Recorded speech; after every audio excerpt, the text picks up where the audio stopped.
নমস্কার, আশা করছি আপনারা সবাই খুব ভালো আছেন। আমার নতুন একটা ভিডিওতে আপনাদের সবাইকে স্বাগত।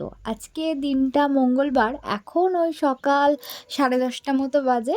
আমি এদিকটায় এসছি মায়ের খোঁজে। বাড়ি এসে যখন মাকে দেখতে পাচ্ছি না, তখন ঠাম্মাকে জিজ্ঞাসা করলাম যে কোথায়? তখন মা দেখিয়ে দিল যে এখানে।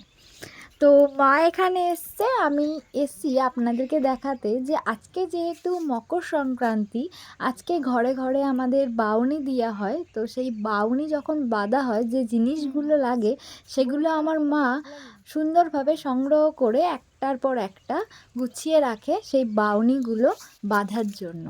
হয়তো দোকানে ওগুলো বিক্রি হয়, কিন্তু আমি ছোট থেকেই মা ঠাম্মাকে দেখে আসছি যে এগুলো মা আর ঠাম্মা বাড়িতে বসেই বাঁধে। আর এপার থেকে দেখুন আমাদের বাড়িটা দেখা যাচ্ছে। আর এখানে ওনারা সুন্দরভাবে পেঁয়াজ গাছ আরও নানান রকমের গাছগুলো বসিয়ে রেখেছে। আর কত যে ফুল গাছ, দেখে এত ভালো লাগবে।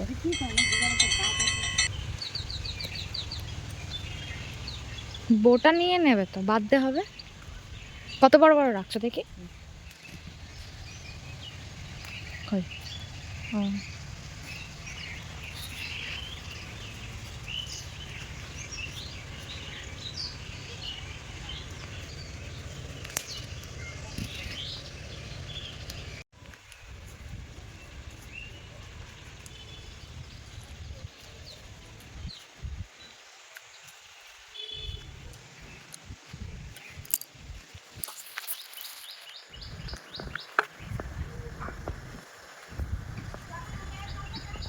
চলুন বাড়ির দিকে যাই। মাত্র বাউনির সামগ্রী জোগাড় হয়েই গিয়েছে। এখন হাঁটতে হাঁটতে মা আর আমি বাড়ির দিকে যাচ্ছি। আর যেতে যেতে দেখুন এই লাউ গাছটা, আর তার সাথে সমেত লাউ চোখে পড়লো। এগুলো আমার পাশের বাড়ির ঠাম্মা গাছ, উনি এগুলো যত্ন সহকারে বসিয়ে রেখেছে। এখন বাড়ি চলে এসেছি। বাড়িতে আমার মা কীভাবে লঙ্কা গাছ বসিয়ে রেখেছে, মা বসিয়েছে না পি বসিয়েছে আমি অতটা জানি না, যত সম্ভব পি হয়তো হবে। তো এখানে যে লঙ্কা গাছটা বসিয়েছে, গাছ ভর্তি ফুল, আর তার সাথে এত বড় বড় লঙ্কা, ভীষণ ঝাল কিন্তু জানেন। চলুন আমিও বাড়ি যাই।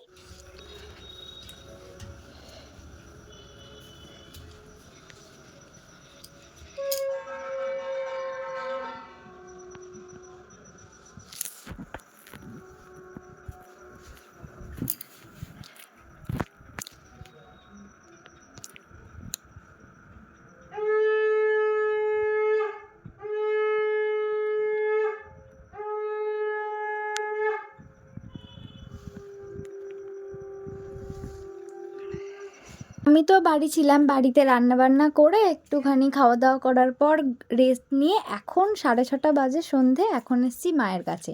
মা যে বাউনি জিনিসপত্রগুলো নিয়ে একসাথে এই যে সুন্দরভাবে বাউনিগুলো বেঁধে রেখেছে, আর আমার বাবার বাড়ির লক্ষ্মী মায়ের কাছে যে বাউনি দিয়েছে, আপনারা তো সেটা দেখলেন। আমিও বাড়ি এসে সন্ধে দেখিয়ে নিয়ে তারপরে আমিও অনেক জায়গায় বাউনি দিয়ে নিয়েছি। আর এটা হচ্ছে পিঠের দিন, যেদিন আমাদের পিঠে হয়েছিল। আমি তো পিঠের দিনকে থাকতে পারিনি, আমি গিয়েছিলাম মেলায়। আমাদের এখানে নরেন্দ্রপুর যে রতনগাজির মেলাটা হয়, একদম হয়তো ভোরবেলা থেকে সেই মেলাটায় আমি আপাতত এখন যাচ্ছি। 6:45 বাজে সন্ধে, আমি আর বোন যাচ্ছি। চলুন আপনারাও।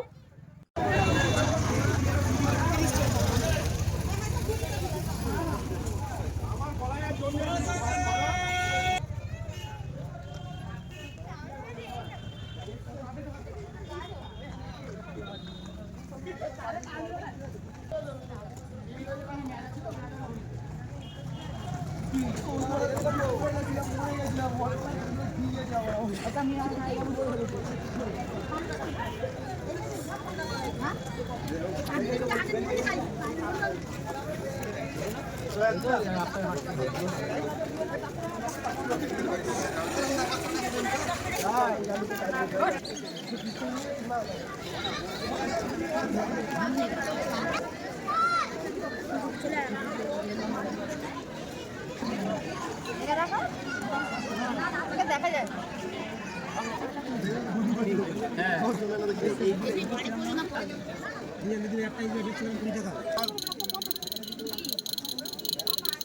মেলাতে তো আমি চলে এসেছি আপনাদেরকে নিয়ে, আর ভিড়ের সম্মুখীন তো আপনারাও হলেন।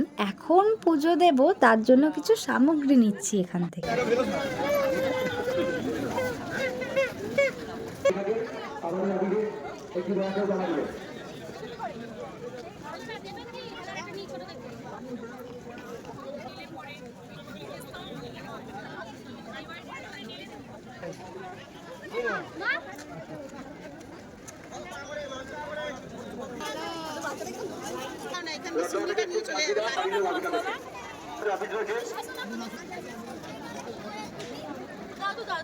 আপনাদের সবাইকে নিয়ে এখানে আমি গাজী সাহেবের কাছে পূজা দিতে এসেছি। আমাকে আমার মা ঠাম্মা বলে দিয়েছে যে গিয়ে আগে পুজোর জিনিসপত্রগুলো ভালো মতো কিনে নিয়ে প্রথমে পুজো দিবি, তারপরে প্রণামী দিবি, তারপরে মেলা ঘুরবি, কিন্তু তার আগে না। তাই আমি তাদের কথা শুনে সেই মতোই আগে এখানে পুজো দিয়ে নেব। আর এখানে সবার মনস্কামনা সবার বিশ্বাস অনুযায়ী পূরণ হয়। যে যার বিশ্বাসে এখানে সবাই আসেন, এখানে যে যার প্রার্থনা তারা জানান, আর ভগবান তাদের কথা নিশ্চয়ই শোনেন। আপনারাও জানাবেন। আমি এখান থেকে ধূপ মোমবাতিগুলো বের করে নিয়ে ওনাদেরকে পুজো দিতে দেব, কারণ আমি নিজেই ওখানে ধূপ মোমবাতিগুলো জ্বেলে দেব, আমি আর বোন মিলে। কারণ ওখান থেকে আমার মা ঠাম্মা নিজের প্রার্থনা জানাবেন, নিজের মনস্কামনা ঠাকুরের কাছে বলবেন, আর আমি সেই অনুযায়ী ওখানে মোমবাতি ধূপটা জ্বেলে দেব। চলুন, আমার পুজো দিয়ে এখানে হয়ে গেছে, ওদিকে গিয়ে ধূপ মোমবাতিটা সবার সাথে একসাথে জ্বালিয়ে নিই। চলুন। এখানে এসে তাকালেই চারিদিকটা শুধু ভক্তবৃন্দদের ভিড়, তার মাঝখানে কোনো উপায়ে একটু জায়গা বের করে আমি আর বোন গিয়ে ধূপ মোমবাতিটা জ্বালিয়ে দিচ্ছি।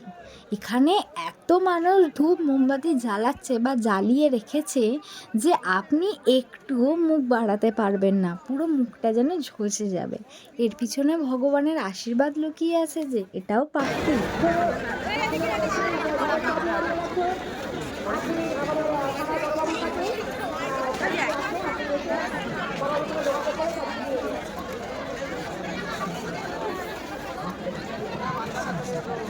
বেশ অনেকক্ষণ তো হলো আমরা মেলার মধ্যে এসেছি, নানান রকম জিনিস দেখে একদম মাথাটা ঘুরে গিয়েছে, আর পাও ব্যথা করে ফেলেছি ভীষণ হেঁটে হেঁটে।